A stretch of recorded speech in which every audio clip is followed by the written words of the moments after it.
Dan dikatakan, saya sebagai pemodal, namun saya bukan sebagai pemilik usaha, bukan sebagai pemegang saham, maka ini sejatinya adalah dain, utang piutang.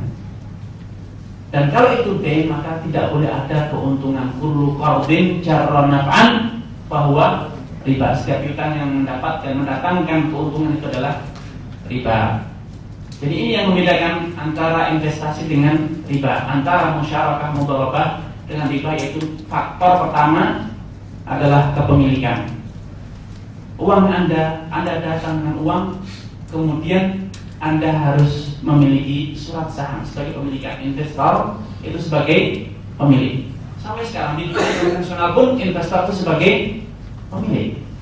Makanya ada akuisisi perusahaan. Newmont kalau dijual 7%-nya, maka 7%-nya milik pemerintah, milik Pemda, milik siapa investor yang membelinya.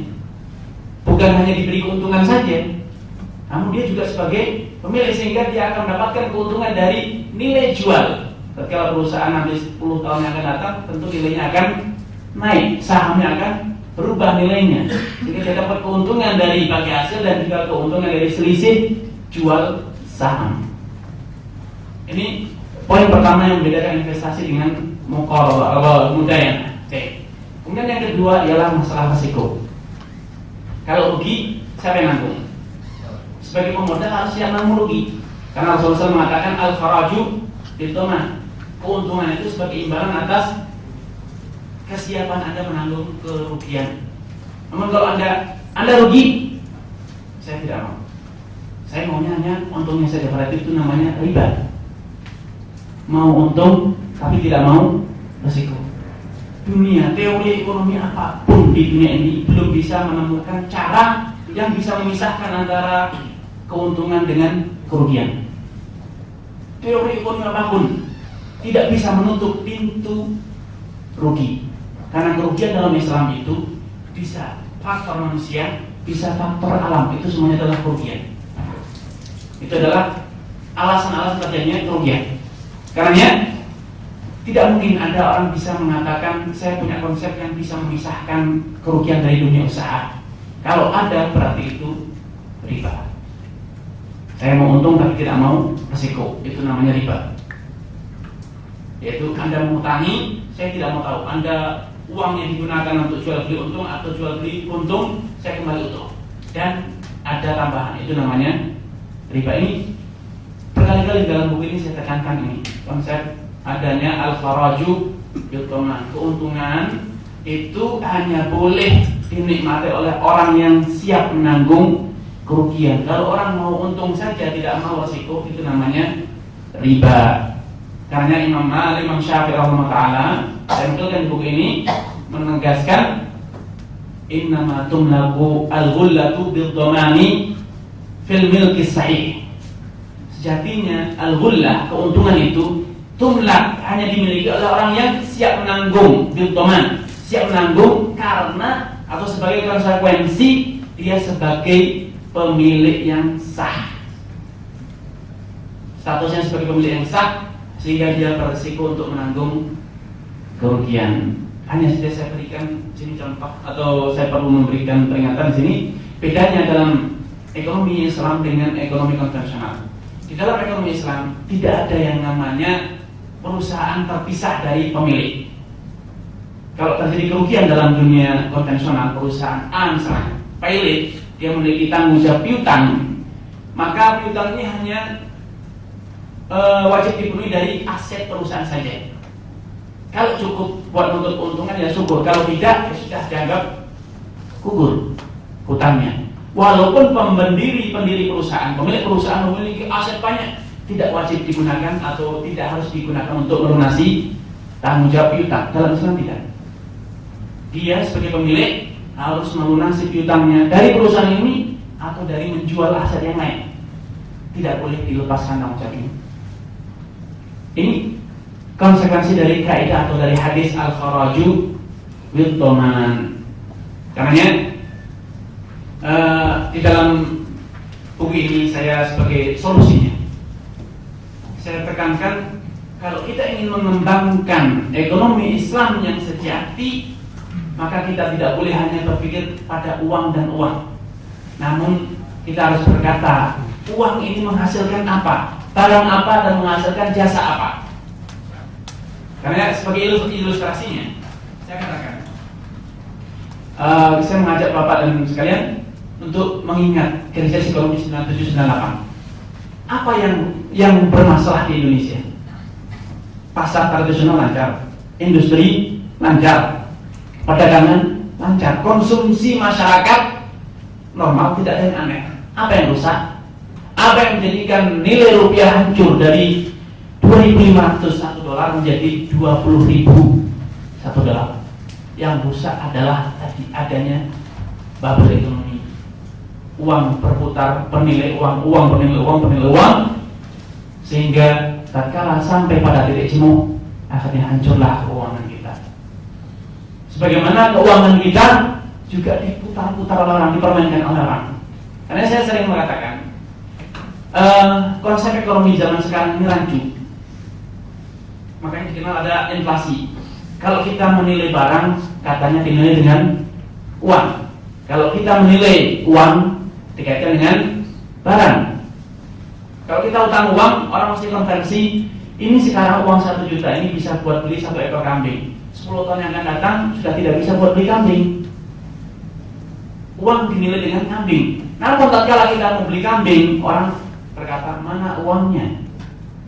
Sehingga konsep ekonomi konvensional ini kehilangan standar nilai tolak ukur.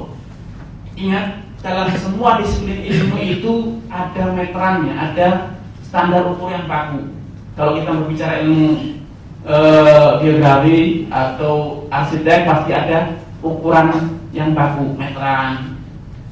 Dan meterannya tidak boleh berubah, harus sama. Meteran di Amerika, di Indonesia harus sama. Kalau kita berbicara tentang waktu, ukurannya jam, jamnya harus sama. Tidak boleh ada jam yang lebih cepat dibanding jam lain. Kalau sampai jamnya berubah-ubah, maka hancurlah ilmu itu. Kalau kita berbicara tentang berat, ada ukuran yang jelas, kilo. Kilo di Jakarta dengan kilo di Surabaya sama, tidak boleh berubah. Namun ekonomi kita bermasalah. Ekonomi kita dinilai dengan sesuatu yang tidak baku, yaitu dengan barang. Uangnya dinilai dengan barang. Kalau kita berbicara tentang barang, industri, produksi, perdagangan, dinilai dengan uang. Kalau kita berbicara dengan dunia keuangan, katanya keuangan dinilai dengan barang. Makanya dikenal ada inflasi. Akibatnya karena tidak adanya standar nilai yang baku dalam ekonomi kita, maka hancurlah ekonomi kita. Mudah diomong-ambingkan, mudah terkena goncangan. Namun dalam Islam, kalau kita mengikuti konsep Islam, kita akan tahu bahwasanya Islam mengenal ada standar nilai yang baku, yaitu dinar dan dirham. Nilai dinar dan dirham itu dari dulu sampai sekarang ya segitu-gitu. Sebagai ilustrasi saja, di zaman dulu 1 dinar itu senilai seekor kambing. Sampai sekarang 1 dinar itu kira-kira 4,25 gram. Itu kalau dirupiahkannya sekitar 1 juta dari dulu dapat 1 ekor kambing. Namun uang rupiah kita dulu waktu saya SMP, seekor kambing itu paling 250.000. Sekarang uang 250.000 sudah tidak bisa beli seekor kambing, cuma dapat ekornya kambing. Cuma bisa buat jajan sop buntut. Itu 250.000. Kenapa? Tolak ukur yang sudah tidak jelas. Namun kalau kita menggunakan konsep Islam, syariat Islam, kita meniru dinar dan dirham baku. 1 kambing 1 dinar ya sudah. Sampai kapan kira-kira itu naik dikit turun sedikit wajar. Namun kalau untuk perturunannya 1 ekor menjadi cuma ekornya saja, yaitu sudah tidak. Ada gambarannya bagaikan orang menjahit, ukurannya apa? Dengan hasta, dengan jengkal. Ya sudah, panjang lengannya 1 jengkal, lebarnya 2 jengkal. Jengkalnya siapa dulu? Jengkalnya Pak jahit ini orang jebol atau orang yang gede, anak kecil, laki, perempuan, tua, muda? Inilah gambaran ekonomi kita. Kalau ukur ekonomi kita ini sesuatu yang tidak baku, ini yang menyebabkan kenapa ekonomi kita ini hancur-hancuran. Kalau kita ingin kembali kepada membangun ekonomi, kembalilah pada pola syariat Islam yang menginginkan adanya standar nilai yang bagus, standar ekonomi yang bagus. Makanya dalam Islam jual beli falas itu sedemikian sulit. Emas itu sulit diperjualbelikan karena harus tunai dan seukur. Kalau emas dengan emas seukur. Kalau beda emas dan perak harus tunai. Repot sekali kalau orang mau jual beli falas dengan syariat Islam, maka sulit. Karena akuisisi barangnya itu, eksekusi barangnya itu betul-betul harus satu truk barang. Kalau kita mau beli 1 triliun, 1 triliun itu nggak tahu bayangannya berapa, butuh berapa truk untuk mengantarkan uangnya. Kalau anda mau tukar rupiah dengan dolar, repot sekali. Karenanya sampai dulu para ulama mengatakan, kalau kamu kehausan, diberi minum dari rumahnya orang yang berprofesi sebagai sarraf, orang yang profesinya sebagai falas, jual beli falas, jangan kau minum. Kalau engkau kemanasan, jangan berteduh di bawah rumahnya orang yang profesinya jual beli falas. Karena Imam Ibn Rushd Al-Maliki memberikan satu kesimpulan, katanya menghindari riba bagi orang-orang yang profesinya jual beli falas itu sulit sekali, kecuali memang berilmu dan dia benar-benar bertakwa, itu hanya bisa menghindarinya. Makanya di dalam buku ini saya tekankan, kalau kita ingin memajukan ekonomi umat, maka jangan hanya berpikir bagaimana mengolah uang, namun bagaimana memutar jasa dan barang. Karena saya usulkan di sini dalam buku ini sebagai solusi, hendaknya perbankan Islam itu lebih aktif dalam memajukan ekonomi umat. Dengan cara apa? Dengan menjadi pelaku usaha, bukan sekedar penyalur dana masyarakat, bukan hanya pengumpul dana dari masyarakat, namun sebaliknya dia mengumpulkan dana masyarakat dan menjadi industri, membangun industri, menjalankan perdagangan, sehingga benar-benar dana masyarakat ini terjun ke dunia real, bukan dalam dunia keuangan saja, uang berputar, uang lagi, perputaran uang lagi.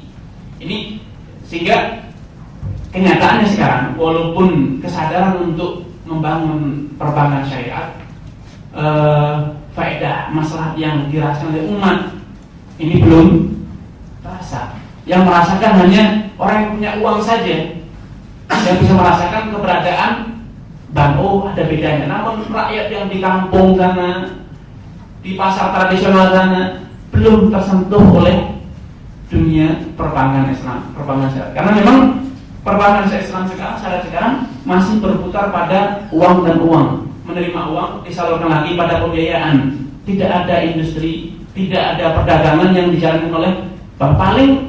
Paling hanya sekedar menyertakan modal atau dalam akad-akad musyarakah, mudharabah. Namun belum ada sekarang bank yang benar-benar terjun dalam dunia usaha. Padahal itu